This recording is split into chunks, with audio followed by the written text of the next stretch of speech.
Hi students, आज फिर से आप सभी विद्यार्थियों को वेक्टर अलजेब्रा के टॉपिक डॉट प्रोडक्ट के लेक्चर 9 में स्वागत है, अभिनंदन है। आज हम लोग एक्सरसाइज 26.1 केसी सिन्हा के जो आगे के प्रश्न हैं उन सारे प्रश्नों को हल करेंगे। उसमें से हम लोग देखते हैं क्वेश्चन नंबर 15 क्या कहता है। और ये एनसीईआरटी का भी क्वेश्चन है और एग्ज़ाम में पूछे हुए क्वेश्चंस हैं और ऐसे प्रश्न अक्सर इम्पॉर्टेंट हुआ करते हैं। तो देखते हैं क्वेश्चन क्या कहता है। कहता है so that each of the following 3 vectors is unit vector. यहाँ तीन वेक्टर दिए गए हैं, ये तीनों का तीनों वेक्टर जो हैं यूनिट वेक्टर हैं। तो यूनिट वेक्टर को हम लोग कैसे शो करते हैं, हम लोग दिखला देते हैं कि उसका जो मैग्नीट्यूड होता है वो 1 होता है। तो हमें पहला सेक्शन पे ये प्रूव करना है कि जो वेक्टर्स हमारे दिए गए हैं वो तीनों वेक्टर के जो मैग्नीट्यूड हैं उसका मैग्नीट्यूड 1 होगा। Is it clear? तो ऐसा प्रूव करने के बाद हमें ये प्रूव हो जाएगा कि जो तीनों का तीनों वेक्टर हैं यूनिट वेक्टर हैं, जो सेक्शन 1 का प्रूवेबल क्वेश्चन है। दूसरा कहता है also so that they are mutually perpendicular to each other. कहने का मतलब ये वेक्टर को कुछ कह देते हैं, वेक्टर ए कहते हैं, इसको वेक्टर बी कहते हैं, इसको वेक्टर सी कहते हैं। तो ऐसी स्थिति पे ये तीनों का तीनों वेक्टर आपस में परपेंडिकुलर होंगे, परपेंडिकुलर टू ईच अदर। ये हमें प्रूव करना है। इसका मतलब क्या, हम लोग परपेंडिकुलर के लिए प्रूव करने के लिए किस थ्योरी का प्रयोग करते हैं, डॉट प्रोडक्ट का थ्योरी यूज करते हैं। और हम लोग दिखा देते हैं कि डॉट प्रोडक्ट 0 होता है तो वेक्टर्स क्या होता है, परपेंडिकुलर होता है। तो उन सारे मेथड्स को लेके हम लोग प्रूव करते हैं। तो चलिए जो गिवन दिया गया है उसको हम लोग लिख लेते हैं। पहले गिवन में हम लोग आते हैं। गिवन दिया गया वेक्टर है, लेकिन इस वेक्टर का नाम नहीं दिया गया है। गिवन सेक्शन में हम लेट कर लेते हैं। Let vector A equal to हम लोग 1/7। गिवन में लेट तो नहीं लिख सकते हैं, लेकिन हमने इस वेक्टर को ए कह दिया। और यहाँ पर क्या मिलेगा, 2i + 3j + 6k है ना। एंड बी वेक्टर जो हमारा दिया गया है 1/7 3i - 6j + 2k। And C vector जो हमारा होगा वो हमारा क्या होगा, 1/7 6i + 2j - 3k। यही ना। हमें पहला सेक्शन में क्या प्रूव करना है, we have to prove that, हमें प्रूव करना है बहादुर को कि vector A comma vector B and comma vector C are unit vectors, है ना। That is magnitude of A equal to 1, magnitude of B equal to 1 and magnitude of C equal to 1। ये हम लोग को प्रूव करना है। तो finally इसको हम लोग ऐसा लिख सकते हैं, 2/7 i Kaif + 3/7 j Kaif + 6/7 k Kaif. फिर इसको क्या लिख सकते हैं, 3/7 i Kaif - 6/7 j Kaif + 2/7 k Kaif. फिर यहाँ पर क्या लिख सकते हैं हम लोग, 6/7 i कैफ + 2/7 j कैफ -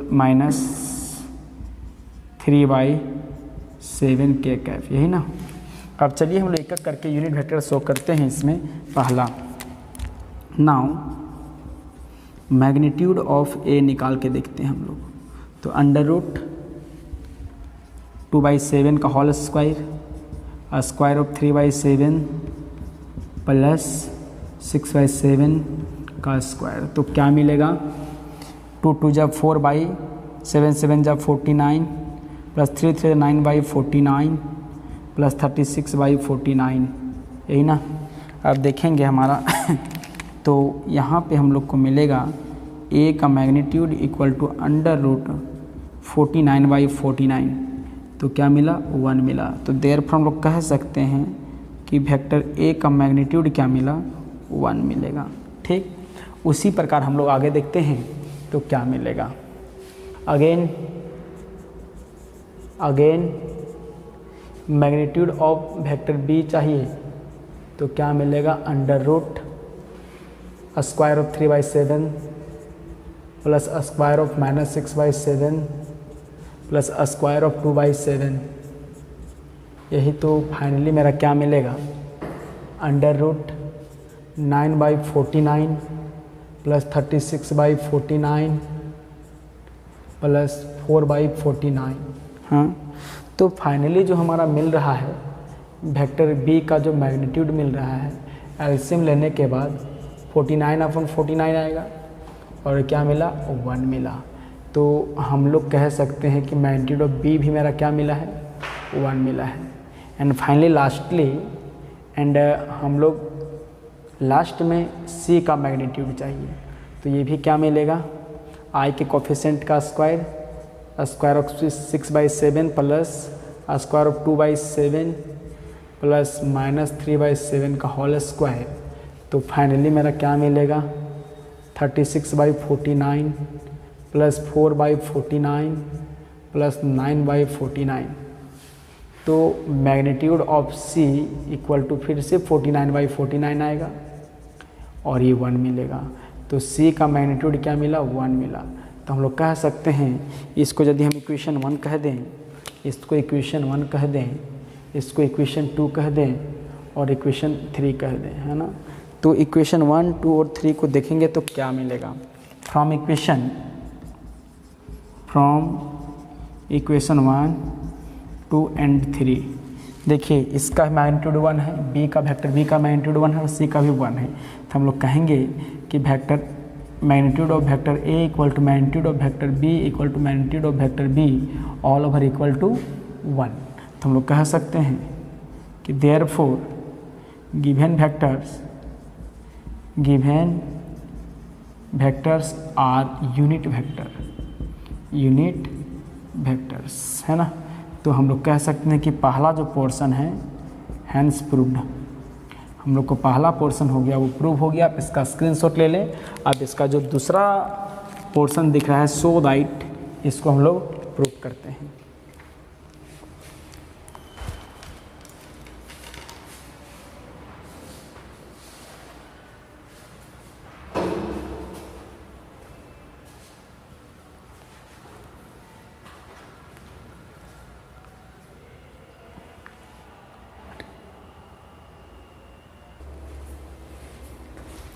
अब देखते हैं सेकेंड पार्ट क्या है। So that they are mutually perpendicular to each other, ठीक है। तो हम लोग ने जो ए माना था उसको ए मान ही लेना पड़ेगा। Let A equal to second portion के लिए क्या है, डायरेक्ट लिख देते हैं 2/7 I cap plus 3/7 J cap plus 6/7 K cap, है ना। और बी वेक्टर इक्वल टू क्या है, 3/7 I cap minus 6/7 J cap plus 2/7 K cap, है ना। And C vector equal to क्या है, देखिए 6/7 I cap plus 2/7 J cap minus 3/7 K cap, है ना। हमें प्रूव क्या करना सेकेंड में, we have to show that they are mutually perpendicular, ठीक है। तो इसका मतलब हो गया कि दैट इज हमें ये प्रूव करना है कि A perpendicular to B perpendicular to C, हमें ये प्रूव करना है ना। तो हम लोग ये कहेंगे, ज़रा गौर करेंगे, ध्यान देंगे। तो ऐसी स्थिति पे हम लोग क्या करेंगे, ए बी को परपेंडिकुलर शो करेंगे, फिर बी सी को शो करेंगे और सी ए को शो करेंगे। एक बात याद रखिएगा कि यदि ए परपेंडिकुलर टू बी और बी परपेंडिकुलर टू सी है तो हम लोग ये नहीं कह सकते हैं कि ए परपेंडिकुलर टू सी होगा। ये सही भी हो सकता है, गलत भी है। देखिए हम लोग इस प्रश्न को देखते हैं, इसको समझने की कोशिश करते हैं। मान लें कि ये देखेंगे आप, ये इस पे परपेंडिकुलर है, इस पे परपेंडिकुलर, लेकिन ये दोनों आपस में परपेंडिकुलर है क्या, नहीं। इसके लिए क्या होना पड़ेगा, तीनों को आपस में परपेंडिकुलर होना पड़ेगा, तब जाके ये सिचुएशन आएगा। तो चलिए हम लोग देखते हैं क्या करेंगे। पहला, नाउ ए डॉट बी निकालते हैं। हाँ, तो ए डॉट बी निकालेंगे। तो ए डॉट बी निकालने के बाद क्या मिलेगा, ए कितना है 2/7 I cap 3/7 J cap plus 6/7 K cap, है ना। डॉट कैप बी कितना है 3/7 I cap minus 6/7 J cap plus 2/7 K cap, यही ना। तो देखिए हम लोग को क्या मिलेगा, A dot B equal to 2 3 जा 6/49 प्लस माइनस हो जाएगा, एक बार लिख ही ले 2/7 into 3/7 plus 3/7 into minus 6/7 plus 6/7 into 2/7। तो फाइनली ए डॉट बी मेरा क्या मिला 6/49 माइनस 18/49 प्लस 12/49। तो यहाँ हम लोग देखेंगे कि A dot B equal to क्या मिला, एलसीएम लेंगे तो 49 आएगा।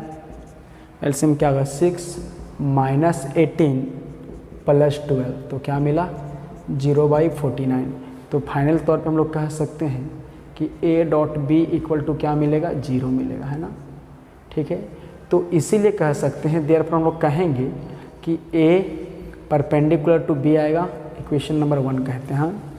उसी प्रकार आपको कहें थोड़ा सा आप सॉल्व कर लीजिएगा, सिमिलरली आप सॉल्व कीजिएगा तो आप देखेंगे कि बी डॉट सी भी क्या आ गया, B dot C equal to भी क्या आएगा, आप इसको प्रोडक्ट करके देख लोगे 0 आएगा, है ना। तो देयरफॉर हम लोग क्या बोलेंगे कि बी परपेंडिकुलर टू सी होगा, हाँ, इक्वेशन नंबर 2 होगा, है ना। एंड यदि आप सी डॉट ए भी निकालोगे तो भी ये जी आएगा, आप निकाल के इस बात को देख सकते हैं ना। तो इसके लिए देयरफॉर क्या मिलेगा सी परपेंडिकुलर टू ए आएगा। तो हम लोग इक्वेशन नंबर 3 होगा। तो हम लोग कह सकते हैं फ्रॉम इक्वेशन 1 2 एंड 3 क्या मिलेगा, A perpendicular to B perpendicular to C, है ना। तीनों आपस से परपेंडिकुलर हो गया तो हम लोग कह सकते हैं देयरफॉर वेक्टर ए, देयरफॉर लिख सकते हैं given vectors are perpendicular to each other hence proved. बात समझाया। तो इस प्रकार से इस क्वेश्चन को हम लोग डील कर सकते हैं। नेक्स्ट क्वेश्चन हम लोग देखते हैं, आप इसका स्क्रीनशॉट ले लो। देखिए नेक्स्ट क्वेश्चन हम लोग का है क्वेश्चन 16। क्या कहता है क्वेश्चन देखते हैं, ये एंगल बेस्ड क्वेश्चन है। So that the 3 angles of the triangle with vertices this and this are respectively. कहता है कि यदि एक कोई ट्राइंगल होगा, इस प्रकार से मान लें कि कोई ट्राइंगल है, हाँ, इस प्रकार से मान लें कोई ट्राइंगल है और इस ट्राइंगल के वर्टिसेस को हम लोग कंसिडर कर लें 1 -1 1, दूसरा को b 2 3 -1 और इसको c क्या है 3 0 2, ये ठीक है। पहला 1 -1 1 2 3 -1, तीसरा 3 0 2, है ना। तो हमें प्रूव करना है कि इनके बीच का जो एंगल होगा, मान लेते हैं कि इनके बीच के एंगल को हमने अल्फ़ा माना है और इसको बीटा माना है और इसको मुझे गामा माना है, ठीक है, ये गामा माना है। तो हम लोग को प्रूव करना है कि अल्फ़ा बीटा गामा तीनों में से कोई भी इस प्रकार से वैल्यू रखेगा। मान ले अल्फ़ा ये हो चाहे ये हो चाहे ये हो, कोई एक एंगल आना चाहिए, ठीक है। तो हमें प्रूव करना है कि तीनों ट्रायंगल का एंगल होगा। हम ये नहीं कह सकते कि एंगल बी ही होगा, ये कुछ भी हो सकता है, ठीक है। हम लोग ने इसको फिगर को रफली लिया है। तो ऐसी स्थिति में चलो हम लोग देखते हैं हम लोग क्या करेंगे। जो लेट है उसको हम लोग देख लेते हैं। वर्टिसेस क्या है 1 -1 1, बी जो होता है वो 2 3 -1 एंड सी जो दिया गया है कोऑर्डिनेट कितना है 3 0 2 दिया गया है ना। अब ज़रा गौर करेंगे, ध्यान देंगे कि हमें एंगल चाहिए। जिस एंगल को हम टारगेट करेंगे, जिस मान ले अल्फा बीटा नहीं मानते हम लोग, जिस एंगल को टारगेट करेंगे वहाँ का हम लोग साइड लेंथ चाहिए, साइड चाहिए। सोचिए कि मान लीजिए कि मुझे ये वाला एंगल चाहिए, ये वाला एंगल चाहिए, तो ऐसी स्थिति में ये वाला वेक्टर चाहिए। तो चलिए हम लोग क्या करेंगे, एक एक करके हम लोग निकाल लेते हैं। तो चलिए हम लोग क्या करेंगे, 4 एंगल एक एक करके निकालते हैं। 4 एंगल किसके लिए, ए बी सी, इसके लिए एंगल ए बी सी। हाँ, एंगल ए बी सी चाहिए तो मुझे बी ए चाहिए और बी सी चाहिए, देयरफॉर वेक्टर बी ए निकाल लेते हैं हम लोग, है ना। तो बी ए मेरा क्या होगा, x2 माइनस x1 आई प्लस y2 माइनस y1 जे प्लस z2 माइनस z1 के, इस प्रकार से होगा। अब ज़रा गौर करेंगे, ध्यान देंगे, तो बी ए जो हमारा है ना, तो मेरा क्या मिले, x2 माइनस x1, देखिए ये मेरा होगा 1 काम करेगा 2 काम करेगा, तो क्या मिलेगा देखेंगे इधर 1 माइनस 2, 1 माइनस, देखिए 1 माइनस 2i, ठीक है, प्लस 3 माइनस माइनस में प्लस 3 प्लस 1, फिर गलत करें, ऐसे लिखेंगे ना हम लोग, देखिए 1 माइनस 2, फिर इसी वर्टेक्स को लेंगे -1 माइनस 3j, याद रखिएगा जहाँ से स्टार्ट कीजिएगा उसको ही लीजिएगा, क्या -1 माइनस माइनस +1 के। तो जो बी ए हमारा मिल गया वो क्या मिला, -i minus 4j plus 2k। हाँ, उसी प्रकार हम लोग क्या करेंगे, सिमिलरली हम लोग क्या निकालेंगे, बी सी निकालेंगे। तो बी सी निकालेंगे तो मेरा क्या होगा, x2 3 minus 2i plus 0 minus 3j plus 2 minus minus plus हो जाएगा 1k। तो मेरा बी सी जो वेक्टर है वो मेरा क्या मिलेगा, यहाँ i minus 3j plus 3k, यही ना। अब ज़रा गौर करेंगे, ध्यान देंगे, अब हमें निकालना है, एंगल निकालना है, देयरफॉर हम लोग क्या जानते हैं, कॉस थीटा। कॉस थीटा कहने का मतलब cos angle A B C equal to क्या होता है, देखें B A dot B C, है ना। मैग्नीट्यूड हम लोग ले लेते हैं, क्यों, क्योंकि कहीं भी नेगेटिव नहीं दिया गया है, इसीलिए प्रूव करने वाला में। और नीचे क्या मिलेगा, magnitude of B A into magnitude of B C, यही ना। तो क्यों, कौन सा फॉर्मूला आया, हम लोग जानते हैं कि कॉस थीटा इक्वल टू क्या होता है, vector A dot vector B का मैग्नीट्यूड पॉजिटिव लाने के लिए, चूँकि कोई भी प्रूवेबल जो सेक्शन में हमारा टर्म है वो नेगेटिव नहीं है, तो क्या होता है magnitude of A into magnitude of B, ये टर्म होता है हम लोग का। तो इस प्रकार से सारा का सारा वैल्यू हम लोग रखेंगे तो क्या मिलेगा, ज़रा गौर करेंगे। तो हमारा यहाँ पर cos angle A B C हो जाएगा और वैल्यू पुट करते हैं, तो बी ए कितना है, -i minus 4j plus 2k dot क्या है, i minus 3j plus 3k का मैग्नीट्यूड बाई बी ए का मैग्नीट्यूड कितना है, बी ए का मैग्नीट्यूड -1 का होल स्क्वायर -4 का होल स्क्वायर 2 का होल स्क्वायर इंटू 1 का स्क्वायर -3 का होल स्क्वायर 3 का होल स्क्वायर होगा। हाँ, अब हमारा ये जो एंगल निकालना है तो हम लोग कहेंगे angle A B C equal to cos inverse चला जाएगा, है ना। यहाँ पर -1 into 1 plus -4 into -3 plus 2 into 3, यही ना। अब ज़रा बाई क्या मिलेगा, ऊपर तो मोड लगा है, मोड लगा लेते हैं ताकि नेगेटिव ना मिले। 1 प्लस 16 17 और 21 होगा इंटू 9 9 18 और एक 19 होगा, ठीक है। तो एंगल ए बी सी जो होगा वो कॉस इन्वर्स मेरा क्या मिलेगा, -1, देखिए 12 एंड 6 18 में चला गया, कितना बचेगा 17 बाई, इसको मल्टीप्लाई करेंगे तो 399 आएगा। तो हमने देखा कि एंगल जो है, देयरफॉर हम लोग को एंगल क्या मिला, A B C equal to cos inverse 17 by 399 मिला। अभी हम लोगों ने जिससे हम लोग को एक एंगल मिल चुका है। ये इसका मतलब ये एंगल निकालने के लिए इन दोनों साइड का मैंने यूज किया, ये एंगल निकालने के लिए ये दोनों साइड का यूज करेंगे, ये एंगल निकालने के लिए ये दोनों साइड का हम लोग यूज करेंगे। तो हमने जिस प्रकार एंगल ए बी सी को निकाला है, आई होप दैट एंगल आप ए सी बी निकालोगे और एंगल सी ए बी निकालोगे। यार आप देखोगे कि तीनों का तीनों मैच कर गया है ना। तो हम लोग इस प्रकार से कह सकते हैं कि हैंस प्रूव्ड है। आपको 2 एंगल और फाइंड करना है। हम लोग नेक्स्ट क्वेश्चन देखते हैं।